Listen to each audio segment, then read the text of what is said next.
the chocolates. What the frick is that? We got the chocolates. Don't they do dad jokes? We got the chocolates. Wait, there's a podcast? Yes. Really? Scouts, welcome back to the We Got the Chocolates podcast. I'm Lee. I'm Skin. And you probably arrived by accident, but definitely stay for a laugh and probably a little bit more today as well. This is, in fact, a very exciting bonus episode that we're giving you an intro to. Yeah, absolutely. It's an exciting one. We're joined by former NRL player Keegan Hipgrave. He played, it's interesting talking to someone who's actually quite good at sport for once. He played 49 games of professional rugby league between 2017 and 2021, I think, for both the Gold Coast Titans and the Parramatta Eels, rugby league clubs in Australia. And in those 49 games, he scored 3 tries and had another 2 very exciting highlights, which he tells us all about in the episode coming up. And we had a lot of laughs and got into some pretty interesting stuff. He was medically retired at 24 after quite a few concussions, which we get to hear a lot about as well. So it's a great chat. And here's how it went. Keegan, thank you so much for being here on the We Got the Chocolates podcast, mate. How are you? Boys, I'm good. Thanks for having me. No, not a problem. Thanks for being here. It's outstanding in the studio, as you as you duly noted when you walked in. Mate, it's the under 7, under 9s trophies that are getting me. I love that we've got it up for everyone to see. Yeah, and Skin, you know what he noticed as soon as he walked in? My most improved. Why 3 years running. Why have you got that front and centre? It's really got a better trophy. It's right at the front as well. Why is it? It's even lit up. Can we get rid of that? Can we every week from now on? Can we do something different to that trophy to make it more obvious? Why don't just have the whole plaque just in the massive font saying most improved? Let's put it right in the middle of the table for everyone to see. Now, Keegan, we were fortunate enough. We've only really, as myself and Skin, I've only met you just the one other time, and we'll get to that. But maybe we should go through Mickus. You're actually mates, aren't you? Well, certainly from your side of things. Yeah. Hopefully Keegan likes you as well. Yeah. It's very I mutual. certainly like him, so that's good. We've been mates for a while. We lived in a few different houses together. We lived in Palmy together for all of 7 days. Yeah. So we all Nice. there was a few of us boys, me, Sammy Zuba, Maddie, and then Mickus. Yeah. And we all moved in, sick little place in Palm Beach. And then within a week, Mick's like, nah, I'm out of here. I got to go.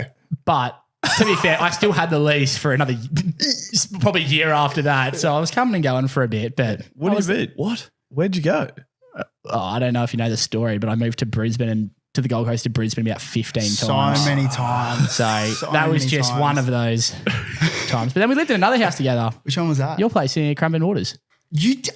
Yeah. Bro, And I actually lived there for longer. You so, did, yeah. Obviously one of the great housemates. Yeah, How cool you think? Did you? Like, I mean, nothing, never mind. Mate, I had a, Did you pay rent? You actually owe me $8,000. I sent the tax collector. this They're is coming to awkward. get you. Yeah, I remember that. Perfect. And then, Mickus, you do have, and I don't think any Chalky listeners would actually know that, but you are known for, there's one other friendship particularly that we know about where you have a very weird sort of handshake tradition with that particular mate. Do you and Keegan have anything that resembles that? I did not know where that was going. No, I don't think we do. Okay, well, let me explain. Mickus has this mate named Nathan, I think. Is that right? Yeah. And we met him at Suncorp Stadium at State of Origin 2. That was the Yeah. first time we had met him. Anyway, these two idiots, literally, I've only met Nathan once, but I'm comfortable saying he's also an idiot. These two. He's a nice bloke. Yeah, lovely bloke. But they just literally just say, hell yeah, and high five each other. It would have honestly been 800 times that day. You know, like how you high five, you get that like good pop. Good pop. We'll just get it like 20 times in a row. Easy. No, you'll get it 6 times out of 9, you kept telling Yeah, us. because it's funny, but like we'll stuff up the few on purpose. Anyway, it's not that important. But great little handshake we've got. Okay, but you and Keegan, nothing. No, we don't. We just do. hug. We just hug. Yeah. Someone to work towards. Big love. Yeah. That's Anyway, normal. yeah, but Keegan, we actually met you. It was the mystery poo night, actually, for those long-term listeners when Sam Zubovic. I totally forgot about that. So he told you that story when you hopped in the car as well, I take it. What? So we came and first met you boys, and then as soon as we were leaving, I think he was just like, I just took the biggest dump in that guy's toilet.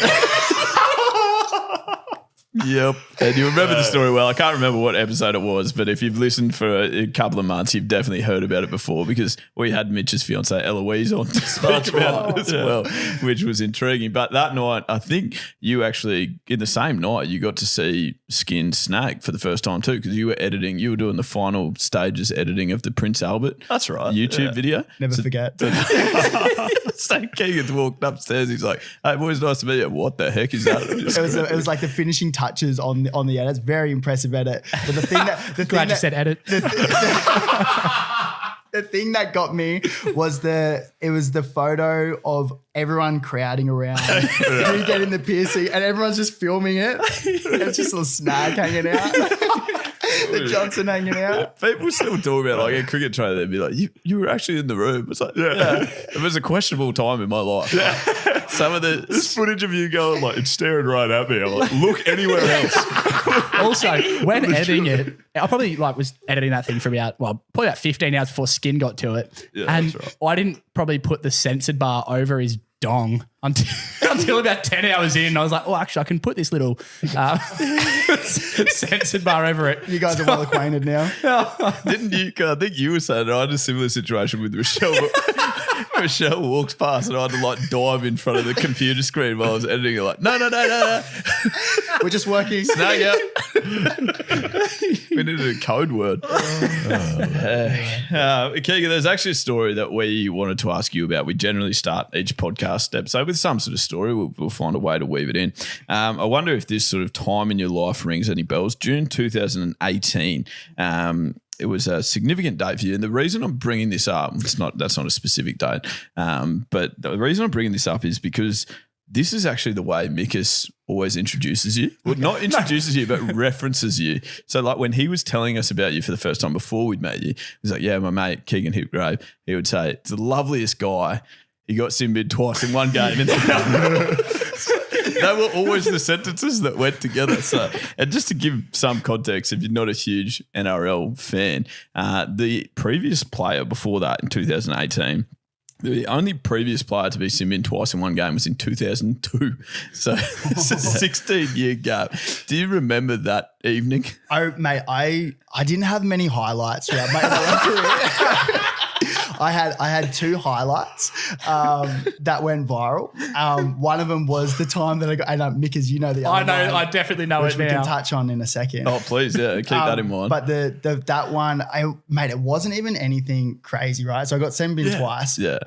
They were just professional fouls. They weren't were professional fouls. It wasn't even a head Because I went back and found the highlights today. It was disappointing. It was- There was nothing to it. So- Repeat offences or so something. underwhelming. I remember I got sent, and I was wired a bit differently when I was playing. Like I was just like I was like very competitive, very aggressive. I remember sending off. My adrenaline was so pumped. And our well-being manager, he's just like, hey, just keep it cool. There's camera in the sheds. And we walked into the sheds and I've just booted this chair like 10 meters onto the other side of the room.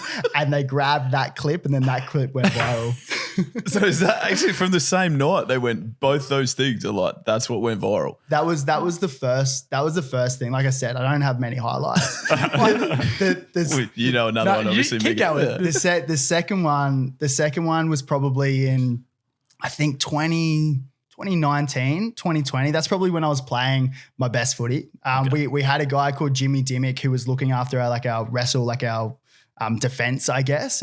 Jimmy Dimmick's a black belt in jiu-jitsu. So he's our assistant coach. He was there with Justin Holbrook at the time. And so we would be doing, we'd do wrestling sessions every week. And so part of this wrestling session is like, if you ever caught in a tackle where, the guy in front of you has his back towards you, then what you want to do is prop them up and then put them down.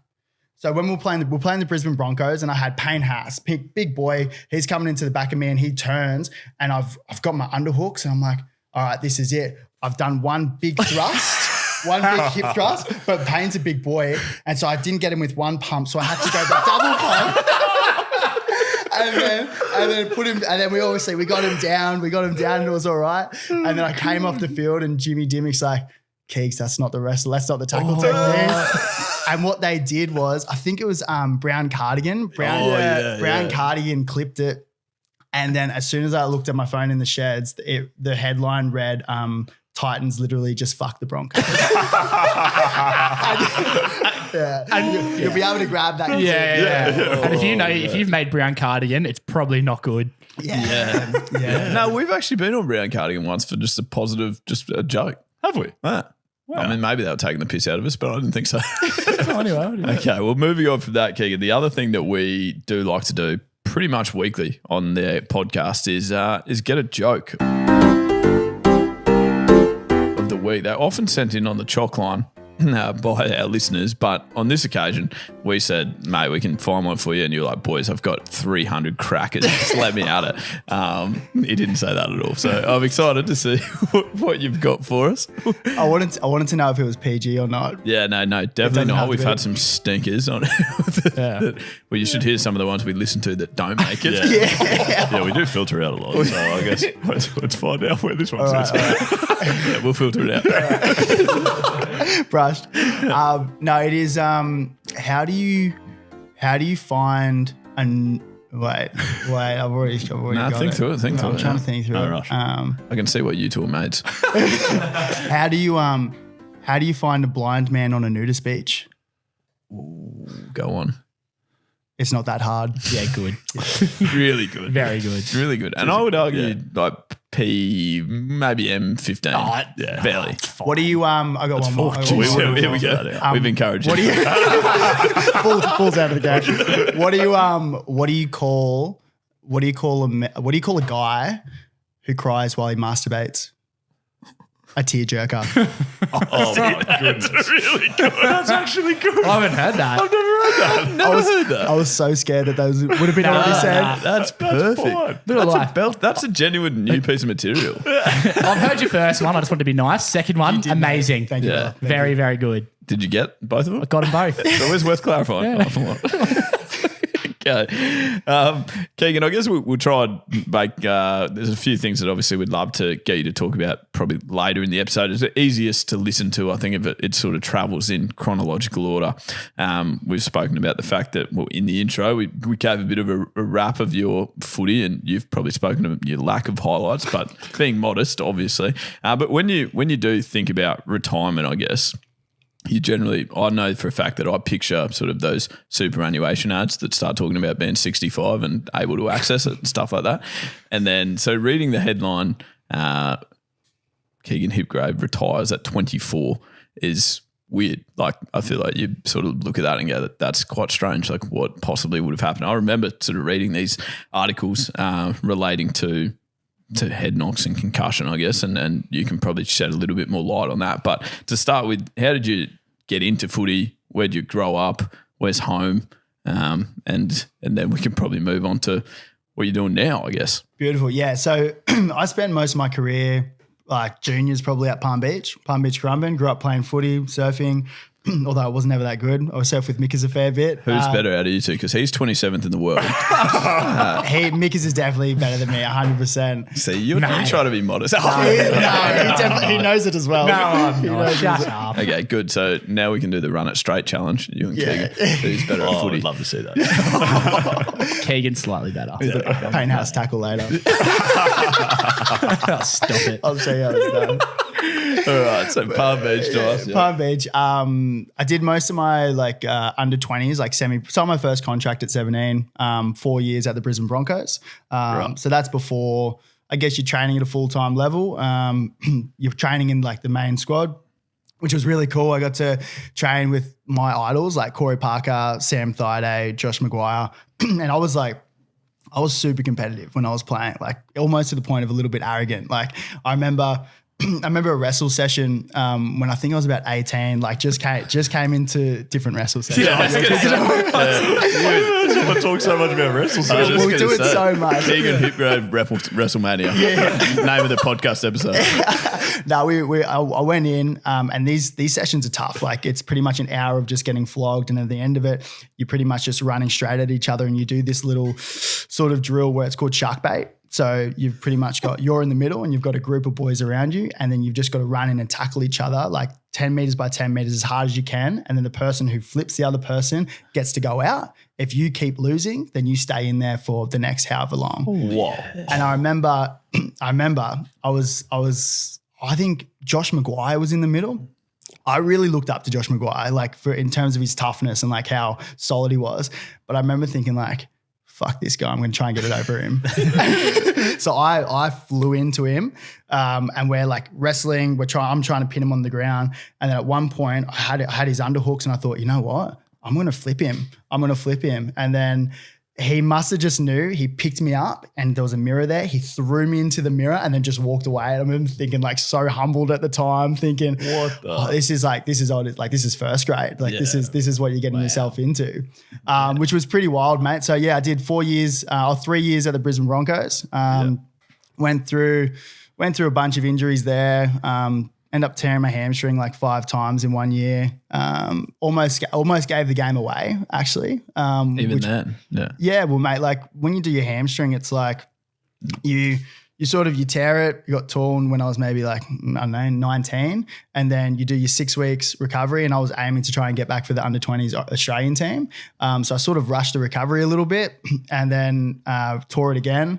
And then it was just a roller coaster of like getting it right, tearing it, getting it right, tearing it. And if it was an ACL and they said, look, mate, you got 6 months or a year out, would have been sweet.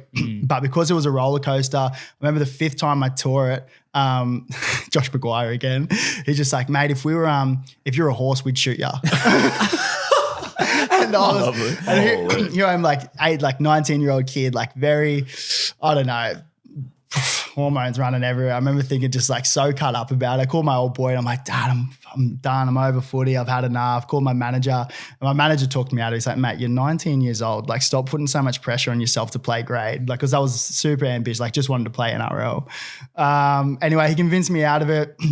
Moved to the Gold Coast Titans, where I ended up making my NRL debut at the end of 2017, I think it was. I was about 20 years old, which was cool. Played 5 seasons there. That's probably when I played my best footy. Excuse me. And then had a bunch of concussions towards the back end of that, stint in the 5 years, and then moved to Parramatta for 2021, where I ended up same thing, went through a bunch of concussions and got medically retired at 24 years. So when you say on the like concussion side of things, when you speak about that, like that was never an issue early stages, like juniors and we're growing at even 18, 19, you're more talking about like hamstrings and stuff. Like what, spanning across how many years are we talking about? Like how many concussions over how many years basically is that? Mate, so many people ask me how many concussions have you had? And you don't know. I have no idea. Yeah. I have no idea. It's probably not a good sign in itself. It's not, is it? mate. I had a bunch of head knocks. when I was a younger kid, like just playing football, playing rugby league. I remember we went away for the Australian schoolboys team, like tour. Went away with like Latrell Mitchell, Tyrone Fulmer. Had like a great side. I think like 21 out of 24 of the boys ended up playing NRL. It was great. Right. It was pretty cool. But I think it was like 4 weeks over in England, 2 weeks in France. And I think I got like 3 or 4 concussions, like pretty big knockouts. But back then it wasn't so diagnosed. Like I was pushing because he was playing for Australia. I wanted to play for Australia. Yeah. So was rushed back then. Even under 20s, it started getting a little bit better. And then once you hit NRL, that's when they start. Obviously, if you do get a knockout, then that's when they start to pull you off. It's a bit more diagnosed. Like, okay, well, you've had 3 this season. Usually once you get 3, big knocks and the doctor pulls you off, then that's when you have to go off and see independent doctors, similar to what KP did, I think last year or earlier this year. Kalen Ponga, that is. Kalen Ponga, sorry, abbreviation. Yeah, you picked that one nickname up. basis with KP. Me, Keegan, call him KP. But yeah, mate. So you get 3 big head knocks, and then you go see independent. I did that in 2019. They told me to have 6 months off. So 2019, 2020, maybe whatever it was. And then had 6 months off then, and then same thing. I can't tell you how many I've had, to be honest, which is pretty wild. Right. Okay. And I just find it so strange how some people seem to go through their whole careers without it becoming that big of an issue, and then for other people it seems to be like a recurring thing. I guess I just don't understand concussion well enough. But is that once you get a head knock, you're more likely to get it again, or like you just require less of a hit to get more damaged the next time? Matt, it's a great question. Everyone's different. So you might have a player who, gets multiple head knocks but don't see any symptoms, or you might have a player that gets one head knock and then see all the symptoms. So everyone's different. It's not a one size fits all in terms of, all right, this guy has 3 head knocks, then we have to go see a neurologist, say. But to go off the back of that, there are research studies to say, like, if you are exposed to multiple head knocks, then you're more likely to see the symptoms. So that's when you see guys in the AFL and NRL who've had multiple head knocks over the times. They might just get a little graze to the head or a little head knock, and then they'll see dramatic symptoms and dramatic effects. The back end of my career in 2021, I remember we played Penrith Panthers in the last game, and I look back at the game and I got the tiniest little hit. I think someone like elbows just grazed the side of my head. I remember just being like sort of like almost out really quickly, but then I came to really quickly. And so I got up, got back into the defensive line. And then Tavita Pangai, we were defending our try line. Tavita Pangai, big dude, ran an unders line, and I had to jam in on him. And there's a clip of it. Yeah. I remember jamming. He's a big boy, came off second best, and then that's when I got the whiplash, head hit the back of the ground. And hard too. Yeah. That's tough to watch back. Mate, that was like those symptoms after that concussion was the worst that I'd ever had. Like, I remember I came off the field, I had a headache, a bit dazed, but I was like, oh, actually, I'm pretty good here. That was my 3rd concussion of the year, so I knew I had to go off and see the neurologist and see everyone. But like, what got me was that the symptoms sort of hung around a little bit longer. So the boys ended up playing finals, got knockout finals. I obviously couldn't play because I just had my 3rd concussion for the season, diagnosed concussion. There's probably a few more in there. But the symptoms that I had was like I had a headache for like 2 months afterwards. This is when the boys, like, we've split, everyone goes off and does their own holidays and everything. And then my emotion, like irritability, like I was really angry all the time but it was weird because you're conscious of it. Like I remember I went and saw my granddad for his like 80th birthday or whatever, and he wasn't doing too well. I remember just driving, just being like so angry, but it was weird because I was aware of it. And then I got in there, I saw my granddad, and like I was just not really saying anything, just being angry. And then I got back in the car, and then I like snapped into it and like realized what was happening, and then just started bawling my eyes out thinking like, what am I doing? Like, I'm not even going to see him that many more times. So there was little things like that, like little things like leaving my surfboard at the beach, like leaving my keys in public toilets. Like there was just so many little things, but I think that the emotions really, really played, and that were sort of my symptoms that I had.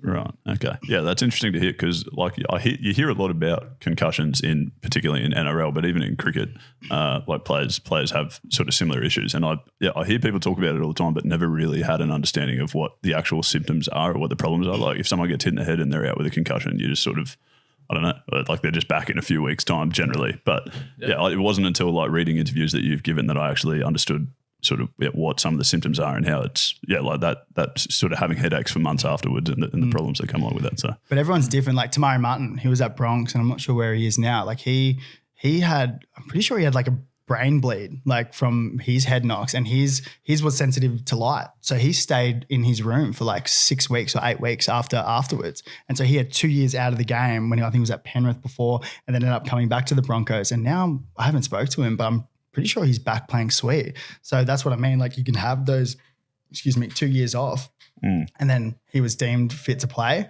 Yeah. Me, I'm probably not going to go back and play. Like I like my body feeling pretty good, which is nice. And then what about like in terms of, you spoke about the frustration of like even as a younger guy coming back from hamstring injuries, like did it get similar in terms of that? Like I just imagine, like coming back from the one pretty significant injury I had, I guess, with like the ACL, like knee reconstruction as well. Like the doctor would say like, yeah, no, it's fine. Like your knee's good. Like you're good to go. But I know like in my own head, like trying to play footy and stuff again after that for like the next 6 months was like, I was just nervous and like I didn't feel like I could concentrate on playing footy. I was more concentrated on please don't get hurt again sort of thing.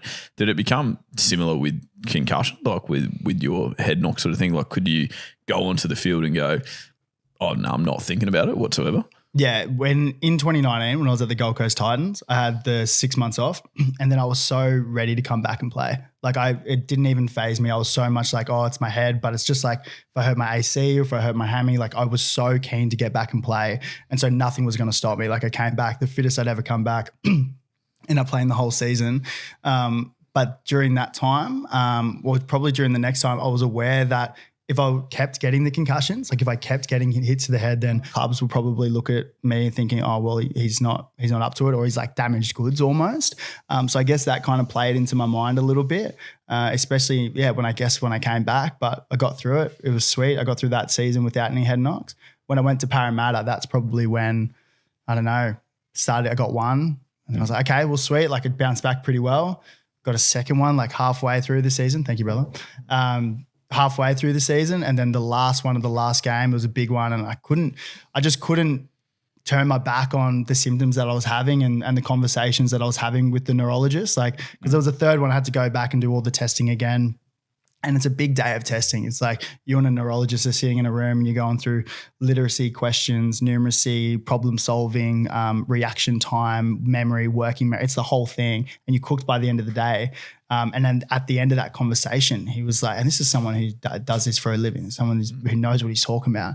He's like, mate, I recommend that you should medically retire from rugby league. Oh, so it's actually him that said it, really. Like, obviously your decision, but if you're getting that from an expert, it's like probably carrying some weight. That's what I meant. And then so it was a back and forth conversation, and he recommended I retired, and I sort of like, yes, like I want to be good when I'm 40, 50, 60, like when I'm older. I see old boys who can't articulate their words or their thoughts. They struggle what they were doing yesterday or even that morning. Like there's so many little things, and I was like, nah, I want to be sweet. Like I want to be good. So I guess I made the call and told my friends and family, and had conversations with the coaches, which was pretty tough. Yeah.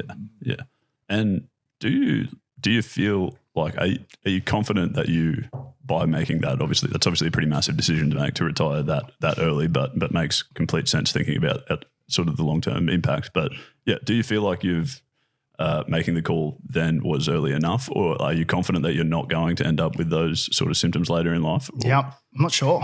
Yeah, I'm not sure, mate. Like everyone's like, do you regret playing footy? I was like, nah, not at all. Like I love footy. Like I love rugby league. I love everything that it's given me. I love all the boys that I got to meet, all the experiences that I have, the traits like hardworking, discipline, resilience, fucking one of them. But like I would never change any of that. So probably to answer your question, I think I did get out at the right time. Like if you were to tell me as an 18-year-old kid, 20-year-old kid, like, look, mate, you're not going to play, you're going to have head knock, I'd be like, nah, bruh, I'm playing. Like there's no one who would stop me. But obviously get a little bit older, a bit more mature. And hey, that might change in 10, 20 years times where I might start seeing the effects. Like, I don't know. But all I know is that I can't change the past. Like I can't change what's happened, but I can do everything I can now, drinking 0 alcohol beer, like staying off the piss, it helps. Nice. Learning new things. Like I'll go back and do my psychology grad diploma, postgraduate psych, just because I want to learn more about the brain. I want to learn how we can help my mates who are coming out of the sport, who are struggling with mental health. That ties into the Keegan and Company podcast. That's why I'm doing that. I want to have these conversations and learn. So when the boys are coming out of grade or when they're coming out of professional sport, then we've got some tools to be able to help them. Because it's going to happen. Like they're already starting to come out, and I think even just head knocks and mental health in general, like they've got to be related. Yeah. And it's cool that it's not the other way too. Like I guess one of people's fears sometimes, people like cricketers probably more that I speak to, is like almost retiring too early. Like going like, I'm still at the top of my game. Like probably look at someone like Stuart Broad recently that like was almost like player of the series in the Ashes, and he pulled the pin then. But like for you, it's like a genuine, you did retire very early, like medically, obviously, but you don't also look back and go, oh, wonder what if, like, could I have hung on for another couple of years or whatever? Like you've actually genuinely, we speak a lot about what you're doing now and the fact that you're not just sitting there going, well, that sucks, but you've actually moved on and doing plenty of positive things as well. Yeah. Which is wicked. Very cool. We've got a couple of topics that we want to get your opinion on. More like sporting, I guess, given that you're quite good at it. I just wanted to say also. I'm not anymore, mate. Still, you've got that. Yeah. Hang your hat on that. Yeah. It's still so weird talking to people that were are actually good at sport, just having been such a nuffy for so long. Like even, I don't know, like I was thinking before about how you had those repeat injuries, like with your hamstring and stuff, like which I've just never had. And watching back highlights of you playing, it's like, I think I just don't try hard enough to potentially get injured. Like you you just run so hard and like just. It might shock you to know that Skin was very good at rugby league as a 12-year-old. Really? What position did you play? 5'8". Yeah. And he actually didn't medically retire, but he retired at 13. You thought you retired earlier. He retired due to a pretty much lack of resilience. I was good at 12. I wasn't as good at 13. I thought, fuck this. Also, the other thing you mentioned for cricket, I feel like head knocks and concussion in general is probably something that's progressed the knowledge of them, as you're talking about, is something that people take a lot more seriously now, certainly within the last 10 years, massive in cricket now. It's at the moment as well. And when playing like second 11 games now, we have to do the cognitive test. The online one? Yeah, the online one to go like, so that if you get a head knock, you come off and you do that test, and it's like what you score when you're obviously going well versus what you score when you've taken a head knock. Yes. If there's a massive disparity, they'll go, nah, you're out. Like, ruled out of the game, basically. Yeah. But I did the test and I was like, I'm horrific at it when I'm Yeah. I was like, I'm in pretty good nick here. Like, just woke up, had a coffee, and I still can't pass it. You were better after a head knock. Yeah, mate, actually, you're right to keep going. That would happen all the time, like with the young boys coming through who might not be that bright, doing the like cognitive like concussion test beforehand. They just couldn't pass it, and you just keep going day after day until you pass it. They hit the baseline, and then okay, all right, you can go through now. Okay, right. But even like, what would they have to do to prove how poorly would they have to go to prove that they've had a head knock? But I remember when I was younger, first coming into grade, like there was older boys who you look up to who they obviously a little bit more smarter than the other guys, but they would try and hit the baseline. So they would try and keep it as low as possible. Yeah. So if they did get a head knock, they would, come back and play, and then they would blitz the test. But that's what I mean. Like, it's funny that like that's always been like even sometimes now, like in the NRL, watching the NRL or AFL, whatever it might be, there was actually like a recent Port Adelaide got fined in the AFL a whole heap of money for basically like covering up a concussion, like what should have been a concussion, and they said no, he's subbed out with a migraine. So like there's still sort of that attitude of going like, oh, it's annoying, like it's like precautionary, and you don't want players missing games for that stuff. And like even what you were talking about is like there's still players like thinking of ways to try and avoid having to go for them and stuff. Yeah, that's a crazy approach to like try and cheat the system to detriment your future health. Well, especially when you hear like your story. Yeah. But I think the reality for some people is probably until they hear a story like yours, they just don't think that it'll ever happen. Yeah. Mate, that's exactly right. Like especially when you're a young kid coming through, all you want to do is play NRL. Like that's all you want to do. Sure. So if you've got if you're not educated on the topic, or if you haven't heard these stories, about, recent AFL and NRL coaches and players who end up, taking their own lives due to CTE or whatever it is. If you don't hear those stories, then it's like, no, well, my head is just as normal as my pec or my arm or my hammy or whatever it is. So, if I've got a headache, sweet, I'll just brush it off. I'll do anything I can to play. And mate, I was the exact same until I start becoming a bit more educated on the topic. Yeah. And do you think like obviously it's becoming a much bigger part of discussion these days. You hear about it a lot more, but do you feel like enough things are changing to make a significant impact, or is there still like a long way to go until? Mate, I think there's a huge, there's a long way to go, but are we doing the right things? I think so. Yeah, I think we're on the right track. Like from where we were 5 years ago, 10 years ago to when I started playing, I think there's been a huge amount of improvement. But saying that, mate, I think we've got a lot to go. Yeah. Good.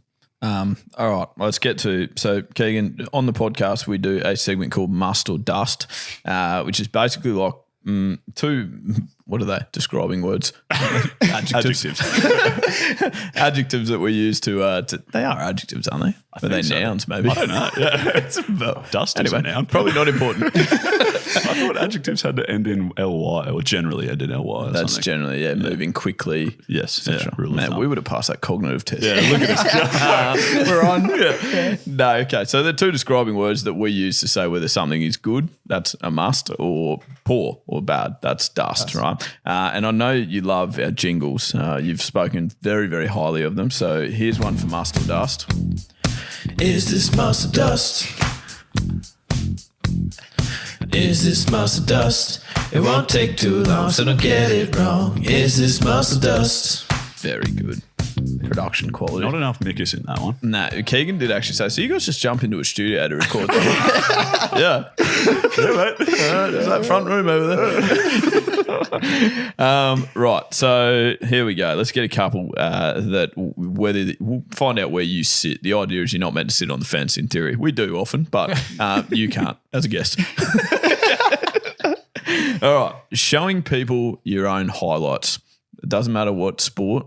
Just if you've got any access, or no, obviously the invention of sort of live streaming our grade cricket games and stuff. Often if I've played like a really good reverse sweep, I find a way to weave it into conversation. I'm a massive must. Anyone else care for a vote? I would say dust. I've never done it. I've never sent my highlights to anyone else. And can I throw you a little bit further under the bus? He doesn't just show me a highlight of a shot, like a sweep shot. He'll go through his whole innings, cut up his own highlights. Self-edited. Get every boundary he's hit, compile them into one video and airdrop it to me while I'm sitting across the room And it's 3 working. seconds long. Your first words of the podcast, mate. Imagine if you were sitting on a plane and you just start hitting everyone with your highlights. Oh, that's good. Let's actually do that. Yeah. New YouTube video. Right up down Dave the Brit. No, I'm gonna go dust. If you were seen to do that in the footy world, you'd get you get peppered. Okay, right. Yeah. So like your first try in the NRL, it didn't show that off to You anyone. can show your family. If they're pretty watching, I'll show my aren't they? family, 100%. It took me years to get my first try. I only got 3 of them. But you can't just walk up to people in a cafe and go, hey, guys, I'm not sure if you watched this game last night. Seen the game on the weekend. Oh, that's pretty good. A couple good tries in there. I feel like it would be really poor if you're like at the pub or something with a few friends and then kind of started chatting to some other people and then weaved into that conversation. I think that's when it's definitely Dusty. pretty dust. I think there's opportunities where you have to just get them in there. Yeah, I know If you someone, do. if someone, We someone understand. brings up, how'd you go on the weekend? It's like, I don't know. Obviously, I've got this 12-minute clip. Yeah. I think that's fine. Okay. All right, next one for him. Who's got it? I wanted to ask, obviously, staying on the sort of sports topic and listening to your podcast recently, you spoke to like Matt Gordon and stuff, a professional swimmer, they always do their training early in the morning, which I've never understood. So I guess I've just given away that I'm a dust. Early morning training sessions, like stupidly early morning. I'm a massive dust. Yeah. And it shows in my performance when I go to the gym and they measure what are they called? They're like MEPs or something. I don't know what that stands for. It's an acronym. But Thanks. but it's something energy points maybe. Who knows? But it always better in the afternoon than the morning. I'm a stinker morning person. Yeah. Wow. Really, no, I'm a must. I'm a must early. If I don't get it done in the morning, I'll come home in the day and I'll be crashing by the end of the day. But maybe that's why I am crashing, because we do it early. Yeah. I don't know. Yeah, I'll sit on the fence. Thanks, Mingus. No. I'm You do it at midday. I'm more of a dust, but once you're up and you're doing it, it's like the best thing ever. You train morning and half though. Yeah, well, The grind doesn't stop. That's you, mate. Yeah, the 71 days hard. No one knows what that means. Well, you should have explained it. Tell That's the your people. fault. No. Next one. All right. What about this one, Keegan? Because I see this all the time, so I've got to be careful with how I word this. Golf, like getting really obsessed with golf as a professional athlete, but not a professional golfer. Like we've got these guys at cricket that are just like, they're professional cricketers. They get paid to play cricket and they love golf more than they love cricket. Yep. I'm a must. I was a COVID golfer. It's a good way to get around the boys on a day off. You know, tell the missus you're going in for 9 holes, but you end up going. You're away for 6 hours. You're away for 6 hours. Come home half pissed. Oh, no, it was a poor round. I just had so many shots for some reason. Nah, dust. I'm just I horrible think I at it. must as well. I'm also dog shit at it. So, I haven't gotten into it. But I do like the idea of being good at golf, so I've got to say must. There you go. And I've got one more that's a pointed crack at skin. Okay. This is molded mouth guards, like as in like dentist mouth guards. When you were playing footy, is that something, as an NRL player, I've never asked this. Do all NRL players have that? Yeah, they come in. The dentists come in and there's like an afternoon where you just go in and they fit your mouth guard and you can get like little colours on them or little words on them. Right. So it's like an activity. It's an activity. Mate, we need that in the Div 2. Really. Or you could just go to a dentist, which is what most normal people do. But skin is still putting like a Rebel Sport, as much as they're wonderful people, but a $23 Rebel Sport mouthguard into boiling water and trying to bite into it. Yeah. as a mid-20s male, I think is a proper dust. Yeah, no, I'm happy to call it that's dust. And even worse this season, I bought in a new one at the start of the season, was running late to round one. Shock. Running late to round one, so late to round one we didn't play round one. I got there round two. That was good. We did actually miss that game there. And I was running so late I didn't bother boiling the water. I just used hot water out of my tap and then bit into it. So it doesn't even fucking fit. I've played the whole season. It doesn't really sit in my teeth right at all. Can't you just reboil it?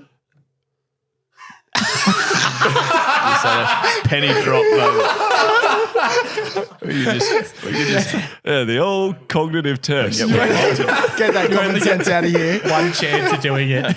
Even worse though, to be fair, to dob myself in, I forgot my mouth guard this year, my beautifully moulded one that I paid money for. How much do they cost if you go to a It's like $180, I reckon. Yeah, right. Yeah, so not that much considering they like your teeth aren't going to change that much. So in theory, they should last. a while. Yeah, true. I keep losing mine, so that doesn't help. Yeah, But Skin could get 8 for the price of yours. So. yeah, that's true. Yeah, but I left mine at home and Skin played the reserves game and I played the seniors game. I was like, I've got no mouth guard. You're going to have to bring me yours. We shared mouth guards. Yeah, that's the must. So Keegan, on to life after footy, I guess, and what life looks like now. As you mentioned earlier, you've started your own podcast that's called Keegan and Company, which I guess is a mental health and sport podcast. You've sort of obviously got access to some pretty reasonable athletes who also happen to be your mates, not Mickers.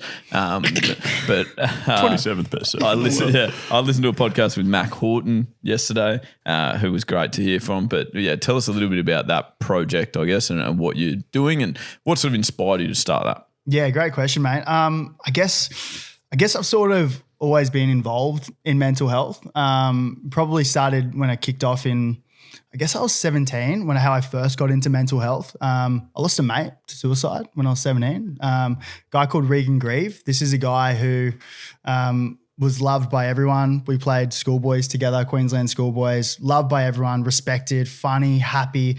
The guy who pretty much from the outside had everything. We were rooming together at the schoolboys tour, schoolboys under 17 tour, 18 tour. We both got picked in the Australian team where it was a 4-week tour of England, 2 weeks in France. So it was a great trip. And then he couldn't go on the trip because he broke his ankle. And that started a downward spiral of his mental issues and probably things that were sitting in the background. And then Australia Day that following year, he committed suicide, which was pretty wild. And I guess that was the first time that I ever had any sort of impact with mental health. I didn't really know about anything about that when I was growing up. And mate, being a 17-year-old kid, I fully suppressed it. Like I didn't go to the funeral, didn't speak to his mum for 8 years afterwards. I didn't, since he died, I didn't speak to her. And then, mate, it sort of kick-started me into, wanting to be the guy that my mates could talk to. This guy was one of my fucking best mates and I didn't know what he was going through. I didn't talk to him about that. We were just always talking about, having fun, birds, playing footy. But and so after that I said, I'm never letting that happen again. I will never let that happen again. So throughout my whole footy career, I wanted to be the guy that my mates can talk to. I wanted to, footy's a very bravo, manly environment. We don't want to talk about our feelings, but I want to be the guy that even if we are having a beer or even if we're at a coffee, what are we talking about? That's why I do stuff with Movember. We've been an ambassador for Movember for the last 7-8 years. And so that sort of sat in the background. And then at the end of last year, I just committed. I said, I want to have genuine conversations with mates who just so happen to be really high profile athletes, I guess. Not all of them. But the goal of the podcast is to have these conversations that, help normalize just us having a conversation like we are today. And if they can be seen, being vulnerable and talking about their hard times, then it makes it okay for us to be talking about our hard times. And so we launched the podcast, and I've done a couple podcasts where I've jumped on, and the thing that gets me, yes, we've had a great response, we've had some really great views and shares, but the thing that gets me is all the messages. The messages from, friends and family and people who are you've inspired me to reach out to my mate, or you've inspired me to reach out to a therapist. One guy I work with, he just said last week, he's like, mate, I did my first psychologist, my first therapy session the other day, which was really cool. But the one of the most wild things, when I was in Melbourne 2 weeks ago, I did a podcast with Jakey from The Unlaced. He's an ex-professional athlete as well. And I talked the first time I'd ever spoken about Regan, and this is pretty much the second. So it kind of like, I guess it kind of does choke me up a little bit because I've got a lot of love for him. But when I did the podcast, I talked about Regan for the first time, and I sort of brushed over it a little bit because it was choking me up and I didn't know how to react. Anyway, they cut the clip, and the clip was a very beautiful clip about talking about Regan, and he posted it on social media. And then his mum, Regan's mum, reached out to me for the first time like in 8 years, and it was like, mate, it was wild. And the message pretty much was, thank you so much for sharing Regan's story. The biggest thing that I thought when we lost Regan that he would be forgotten. She's like, thank you so much for sharing your story. I'm so proud of you. And here I am fucking like in tears, just fully like, and then I called her. I was like, do you mind if I give you a call? I called her, and this is the first time I spoke to her in 8 years since the passing of Regan. And she's just like, and she's like, Regan would be so proud of you. Like these conversations need to be had more. And it was obviously like an hour conversation. But yeah, after that, I was like, this is it. I was like, this is what we got to do. Like, we got to be having more conversations. Like, I'm sick of losing mates to suicide. I'm sick of like, all of us go through our own mental shit. So if we can be seen, talking, like normalizing the conversation of seeing a psychologist, or fucking my hairline's receding, that's a big one as well. Like there are little things that we all need to talk about. And if these guys can be seen having this conversation, then it makes it okay for all of us to have a conversation. Yeah. No, it's incredibly powerful, that's for sure. And I always struggle, I guess. I don't want to put you on the spot massively, but I feel like I probably have so many friendships where even sometimes like you could say to a mate, like, how's things going and how you doing, and all that conversations become so superficial sometimes in terms of like you like check in and go, how's things, mate? And you sort of ask it. And sometimes I actually ask myself and then I'm like, I'm not even listening to the response. It's like, it becomes like a habit to just go like, hey mate, how are you? How's things? You're like, oh yeah, good. And then like you do those. Like if someone asks you how you are, you just say, yeah, fine, sweet, no complaints. Like, Do you have any ways or suggestions to sort of get into conversations that are slightly deeper than that? Like we're, with our mates, I mean, we're all great mates here, and I think we could openly, honestly say we probably don't rock in every day and say that. I can say we would genuinely give a token, how you going, mate? And I think it's something that I definitely know that I could get a lot better at. Yeah, the best thing that I've found over the years, and to be honest, mate, I don't know that much. Like I'm pretty much at the start of my journey. So that's why I want to do the podcast. That's why I want to do my postgrad in psychology. That's why I want to learn more about the brain, to go on this journey of learning. So that's why the podcast, I'm not going in there to preach because I don't know. Like I don't know. But the best thing that I've found is that when I speak about my own vulnerabilities to a mate, then it opens that door of communication. And usually when you're, more vulnerable about your own vulnerabilities, then it makes it okay for them to come back to you. So if I'm sitting with Mikas and we're having a coffee and he's like, mate, how are you? And you're like, you know what, mate? Like I'm actually pretty stressed out. Like I'm here on the Gold Coast. Like I'm trying to fit all these catch-ups in. Like I was sitting here, I'm trying to meditate before coming in here. Like I'm stressed out. I'm supposed to have 6, 7, 10 catch-ups a day with athletes for my work, with the podcast, we're trying to get my friends and family in. I'm like, I'm stressed out. Like I'm stressed out to the max. And usually if I am vulnerable with Mikas or with a mate or whoever it is, then more likely they're likely to, have a response and have their conversation back. Yeah. Yeah. Wow. That's a pretty awesome answer, because my follow-up question was essentially from the other side. Like you said, like everyone would go through their own stuff at some point, even like I'm sure to very different degrees, even if it's not, like nothing particularly major. But if you're on the other side of that, how the heck do you possibly start a conversation? Like if like the work you're doing with your podcast is normalizing those conversations, which is great. But if you like are having your own struggles, how do you start a conversation with one of your mates? And I guess you also, it's cool that you and Mikas can do that. But yeah, I guess you also would be worried about like if the other person has the mental capacity for your problems as well. Is probably something that I often think about when I end up not talking about stuff like that. But yeah, you just made that sound very easy. So well, I mean, nice. Like, and don't get me wrong, like I I don't go around to every single person saying, actually, this is what I'm going through. This is what I'm going through. No, I've probably got a great, probably 3 or 4 mates that I've got a really great connection with. And if I'm going through a really tough time, they're the guys that I lean on.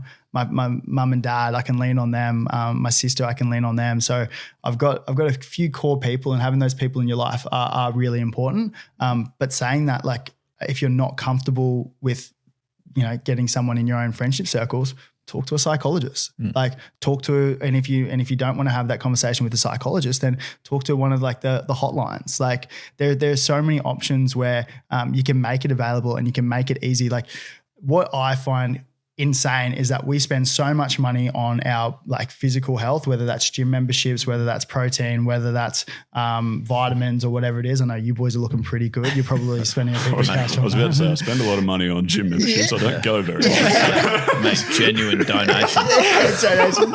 But that's the thing. Like, we spend all this money on our health, but it's like our brain is probably the thing that's driving all of it. So why wouldn't you invest in seeing a psych? Like, I see a psych every month. Most of the time, it's got nothing to do with me going through a deep, dark, time. But I just want to have a conversation. And like, the best investment I can say is like, just go see a psych like 5 or 10 times and just see what comes out. How did you choose your psych?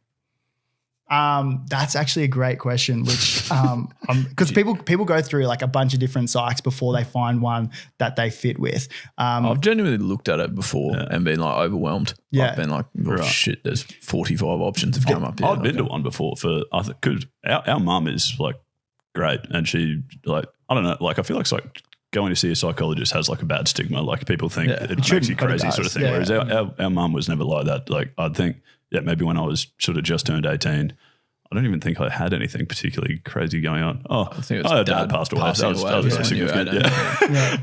And mum was like, go see a psychologist and sent me for like 6 to 10 sessions. And it was great. But I think she just chose for me. So perhaps you've got better insights than that. Just try it. Like, you can Google, or if you've got someone who sees a psychologist, like word of mouth, like recommendations. Like, anytime a mate's going through a really tough time, I usually pass on my psychologist because I know I've got a really great relationship with her. So word of mouth, you can go on a website and pretty much just like Google psychologist, Southeast Gold Coast or whatever it is. But just try a couple. Like, you might go through 3 or 4 that you don't like. Me, I was lucky. The first one who I got in contact with, I was locked in. But yeah, just try a bunch. And, once you build a relationship with someone, then it makes it really easier. But it's funny, even like you would never say that about, like, even hearing myself ask that question, I was like, if it was like a dentist or a physio, I'd just be like, I'll just go. Like, it's like you don't think about it and like, I wonder if they know what a leg is. Like, for a physio, you just see that they're a physio and ring them. They go, oh, that's near my house, I'll go. Yeah. Like, that's literally my process for choosing a lot of other, I guess, those professions. But then when it comes to it, even as I heard myself asking that question, I was like, that's a bit of a cop out. Yeah. It's probably not actually a different process whatsoever. But it's true what you say, like your story about Regan. I feel like every time that it just doesn't matter if you hear it on the news, if you read it on socials. We've had one at the cricket club. Matt Conwell was our mate that Mitch certainly played cricket with for lots and lots of years, and that was the exact same thing. Basically what you said, larger than life character, looked so happy anytime you spoke to them from the outside. If you haven't connected on a deeper level from the outside, you're just like, this guy's enjoying it. He's having a great time. He's loving it. And I remember that same feeling. I think that was 2019. 2020 when I'd come back to Brisbane and that was the tragic passing of our mate at cricket. And that was a similar outpouring going like, we're all mates at the cricket club. We have 6 teams of there's 70 cricketers there and everyone's going, we didn't see that coming. Yeah, exactly. No one had any idea. So, and how wild's that? Like, being in an environment where, like, the best part of my day, I'm sure the best part of yours day, is going to training. Yeah, like going around and being around the boys, like going for a beer and a feed afterwards. Like that's the best time of day, and I'm sure a lot of guys use that as an escape to get out, and they probably don't want to talk about their feelings in that time because they just want to get out of their day-to-day life. But having those communities and having those like support networks are huge. Like Palmy Surf Club, you'll see my old boy down there every morning with a group of maybe like 10 or 15 old boys, and they're talking about like, I think one of them, I don't know, had some sort of cancer or like had some sort of thing in his gut, and he's like, oh, I just got checked. He's like, oh, you boys should probably get checked as well. So all of them went and got checked. So like little things like that happens all the time. I see your dad down at the surf club every morning, without a doubt, with the boys. Yeah, it's awesome because I'm down there as well most mornings with all my mates, and I'm like, oh, I hope that's gonna me be in that's gonna be us, brother. 30 years or whatever, and yeah, it's the best. Yeah, if I don't know where my dad is, I just go to the surf club every morning and he'll be there. Yeah. If I lose him. That's nice to know. Dad, you left your phone at home again, but I've found you. Oh, heck. Well, do you have other questions on that topic, Mitch? Or I was going to ask you, what, you do have another one? Not specifically on that topic. I was going to ask you a bit about your work. Yeah. So I assume that's where you were going. That's where I was carry going. on. Yeah. No, I guess I wanted to speak because I think it connects certainly to mental health in general. There's a lot of athletes that you do read about also coming out of retirement into what do I do after work? As you said, you signed what do I do after footy or whatever it might be? You signed a contract when you're 16, 17. Yeah. So sometimes that's all you've ever known is doing that. So I guess, can you shed any light on that transition that you made from going from footy into the work that you're doing now with you're lobbed up with a car that's branded, so you obviously like it quite a bit. Yeah, mate. Yeah. So when I was going through footy, I recognized at a pretty young age that footy's not going to be forever. And I guess I was pretty nervous about retiring, even when I was, 18, 19, haven't even made it, but I was putting everything into it. And I thought, okay, well, my parents drummed into me that I had to have a plan B. So I did a Bachelor of Business. I finished that. I went through and did halfway through an MBA with Ryan James. He captained the Gold Coast Titans for a number of years, really good friend. And then I just tried everything when I was playing footy. Like I remember I worked at Labatt. I did a day prepping with them in a fine dining restaurant. I worked in cafes, worked as a mortgage broker. I pretty much just hit up mates who were in the industry, like, mate, can I just shadow you for a day? Because I realized like a little work experience kid.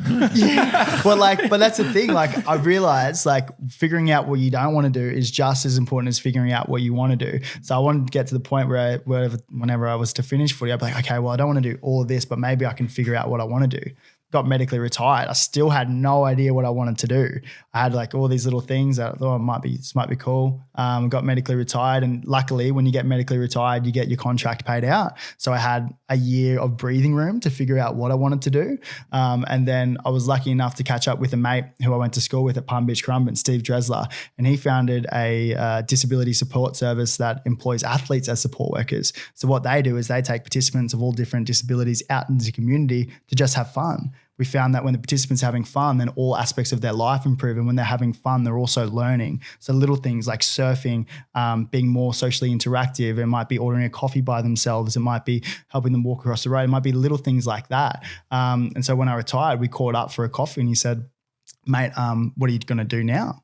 I said, I don't know. I might like go do the fireys, I might go, try different things. Got a bit of a breathing room. He's like, well, come do a day with us. Come see what we do. And so I did a day with a participant and I just fully fell in love with it. I love the fact that I can have hands-on impact. Like my why is helping people through sport. That ties into the Keegan and Company podcast. That ties into the work that I do with Whatability. So I did support work as a support worker for like maybe 4-6 months. And then he said, hey mate, like, do you want to come on full time and build an athlete program? Because we obviously employ so many athletes. So got involved. We were just in Sydney and now we've launched Melbourne, Perth, Gold Coast, Brisbane. And my role as athlete manager is to, go and present to professional, semi-professional teams who are looking for flexible employment. Like we've been in that professional, semi-professional environment before. So I can go and talk to these young girls, young development boys, a lot of netballers, a lot of AFLW, NRLW, and just present to them about like flexible employment, fun, flexible employment. But then also those top tier guys who don't really need to do it for cash, but they do it because they love it. So that's like your Tom Travojeviches, that's your Dyson Heppels, that's your Braden Maynards, Angus Bell from the Wallabies. Like these guys are on over $1 million a season. Like they don't need any more cash. Yeah. They're not doing this as a job. They do this as a give back because they're the ones who are breaking down the barriers and stigmas of people who are living with a disability, which is really cool. So yeah, mate, I was lucky to fall on my feet after footy. But yeah, I love the mental health space. I love the disability space. I'll probably do a deep dive into the mental health space. I want to do my psychology degree. I want to go down that and help mates who are coming out. So yeah, mate, it's been cool. That's my spiel. That is cool. That was a whole spiel. I rambled. No, well, that's not at good. Yeah, I've just been sitting over here thinking this is all very cool. So, yeah, well done. Yeah, no, exactly right. Now, mate, on your, we're going to finish with a game that I've themed for you, but I just probably want to get a stronger call to action. The Keegan and Company podcast has currently got 3 episodes. I checked and listened to 2 of them yesterday. But there's more coming, isn't there? So, man, where can people find that? Where can our listeners find that? Yeah, we're on Instagram and all the socials, podcasts, Spotify, YouTube. Yeah, Keegan and Company. Yeah, and you're doing more. There's more coming. Where are you based now? It's not just 3. No, we'll keep going. I think we're doing bi-weekly at the moment. For me, I just wanted to start. I just wanted to start having these conversations. I'm not sure what it's going to look like. Probably take a little bit of time to find its voice and figure out the nitty gritties, as you guys know. Mm-hmm. It'll We're still figuring that out. Yeah, well, you guys are doing well. Boys are doing good. I'll start probably going weekly over the next maybe couple months. See where that ends up. But it's cool. Like, I want to do it not just in Sydney, but on the Gold Coast, in Melbourne, in Perth, like all around Australia. I'd like to go over to the UK and America and have chats with, guys who are coming out of the NFL, say, or coming out of, soccer or whatever it is, and grow it and just learn pretty much. And go on a little journey. So yeah, we just got to start as you boys. And like, thanks again for having me on. Like, you guys have a pretty amazing platform here. So to be able to talk about mental health and normalize the conversations is pretty cool. So yeah, thanks boys. I really appreciate you boys having me on. No, it's genuinely, it's a pleasure for us. I think we often probably sometimes underestimate even the impact that we can have.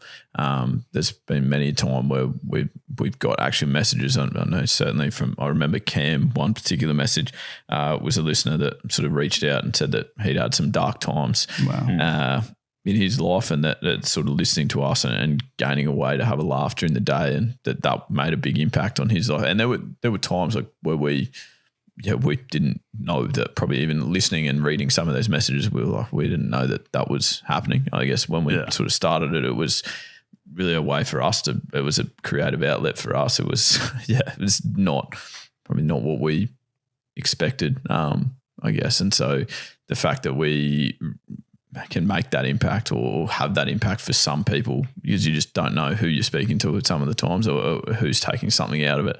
Yeah. That's been incredibly positive and rewarding for us, and something that we would like to lean into a lot more wherever is possible. So speaking to you, someone that's actually actively seeking to do some really good work in the mental health space, then that made complete sense for us.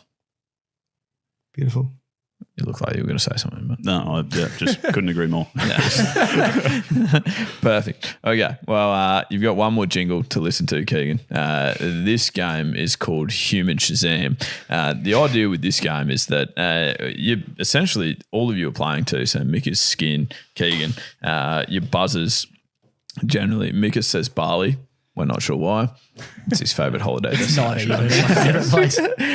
Skip, what do you say? What's your buzzer? Albert. And you also already know that story as well. and Keegan, you can say whatever. Any choices? You can say your name if you like. Say wrestle. Nice. Yeah, that's what we're talking about. Yeah. So much smarter. Okay. So basically, I'm going to play a little jingle here, but it's in MIDI form, which is really, really poor music. And that's to avoid being flagged by the copyright centres. Yes. That's the reason we do that. So the game actually is quite more difficult than probably what it should be for that reason. These ones, the theme tonight, I need my notes so I can educate you at the same time. The theme is they have to be connected in some fashion to NRL. So that can either be, well, I'm not going to give too much away. NRL songs, I'll say. Okay. So do we have to guess the song? You'll have to guess the song. Yeah. It'd be useless. Nah, you'll be fine. Okay. What am I going here? Probably the jingle? Yeah, I'm just seeing which one I'm going to start with. Start easy, I reckon.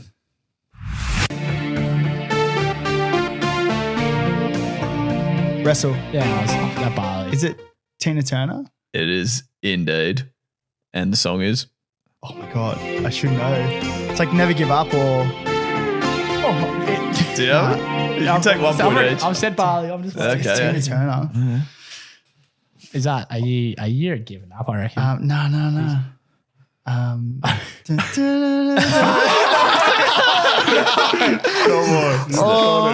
Can tell you that I'm giving you 1 point. It's the theme song it was the NRL theme song from 1990 to 1995. Come on. It's called Simply the best. Bang. Full points. Did you guys know? Thank you very much. yeah. I worked it out. Yeah. I was expecting a jingle. That's correct. What do you mean a jingle? Like your bloody. Did we not play the jingle? I didn't play the jingle. That's what I was waiting for. And I was like, Sorry. So what I like to do always with this game is play the first one first and then go back and play the Human Shazam jingle. Pump up Shazam, pump it up. Yeah, you'll need some prompting. Yeah. While your ears are thumping, you can do some crumping. is the harmony good? It's not really good. It's my favourite part. You just say, yeah. I always doing the harmony. I don't know if you can harmonise by saying, yeah. The harmony was so good you couldn't tell that I was actually singing over the top of it as well. But anyway. Okay. All right, I'm getting more complex now. Are you ready? Well, they're not really more complex songs, but they're looser. The connection to the NRL is looser. Yeah, Okay. okay. It's not the NRL theme song. Here you go.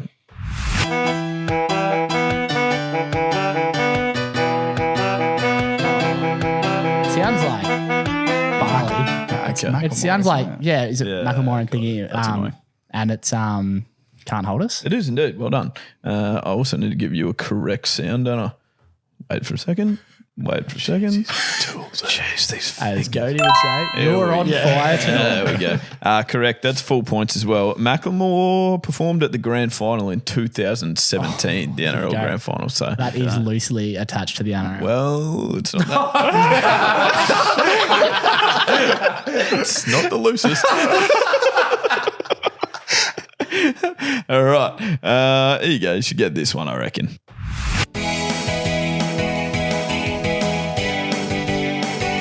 Barley. Oh, jeez, you're on fire. You actually That's are on my fire. that's my Scenes, the original song, isn't it? That's my Team by I don't know who it's by. Got no idea. Anyone know? No. Okay. Well, I guess we got to give you what half? No, that's 1 point. Yep. I'm happy to give you. Well, It's barely a point because you got that wrong. Even it was actually "What's My Scene" is the that's my original. scene. Yeah, Quarter no, point. yeah, I know. Then wow. it was by the Hoodoo Gurus, and then they changed it to "That's My Team." Indeed, from 2003 to 2007, that was the theme song. Can I get a score check here, Dave the Brit that knows jack shit? What have you got? Oh, yeah, mid scoring. I want to say 3 to Mikus, 2 to Keegan, 0 to Skin. Mark. Yeah. Okay, nice. Happy? You should get this one.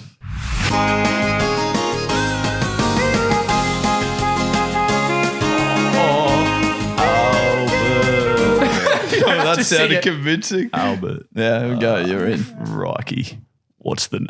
It's the last Give play me an down that the almost hurts. gone. Yeah. Is that what it's called, or is it something Yeah, else? it's not called that. K-San or no? Oh, well done. There we go. I'll that give it? you that. It's Brilliant. called K-San. Who sings it? You just know people are like yelling Yeah. into their Idiots, these absolute idiots. Anyone know? And hazard a guess and say cold chisel. Well done. Wow. Well there done. you go. Holy heck. And that is impressive because that opens up, well, it doesn't open up, it puts everyone at 3 for Mickers, 2 for Skin, 2 for Keegan with an impossible song to come. So here you go. Let me know if you can get it.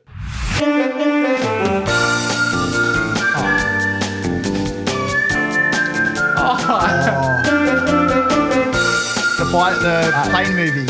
Oh, I just don't know what it's called or who's it. Well, you do know the song, yeah? Oh, I can't give you much more there. It's off Top Gun. It is off boys. Top Gun. I'm happy to give that as the 2 points. We'll give him 1. And can you tell me anything else? Who's an actor in Top Gun? Tom Cruise. Well done, Keegan. 4 points. Good stuff. Oh, what is it? What is that? And how is it linked to the NRL? The song is called I Ain't Worried. The singers were One Republic. They performed at the 2019 grand final, and that is the reason Oh my that they are linked. Did they even perform that song there? No. They just say Tom Cruise. It was Miles he Teller. likes NRL. No, apparently at the grand final they performed like a cover of a Beyonce song. I was like, well, that gets too confusing in Human Shazam. So that's why it was like loosely connected. I thought it was going to be pretty All difficult. the single ladies by One Republic. Exactly. Well done. So I think, Keegan, you officially took the win there somehow. It was probably a tie, really, but that's fine. Mate, thank you so much for making yourself available to come on the We Got the Chocolates podcast. We appreciate it a huge amount. We got some great stories, some very funny stories, but then also some really important discussions that I think some stuff certainly that from an individual perspective I can take out and put into practice in my own life. So I'm massively appreciative of that. So thank you so much, man. No, thanks for having me, boys. It's huge. We had a great chat, and look forward to the next one. Perfect. If I'm allowed to come on. Oh, yeah. Absolutely. You will be selected. Very again. imposing. Next time we get you and Payne Haas on together.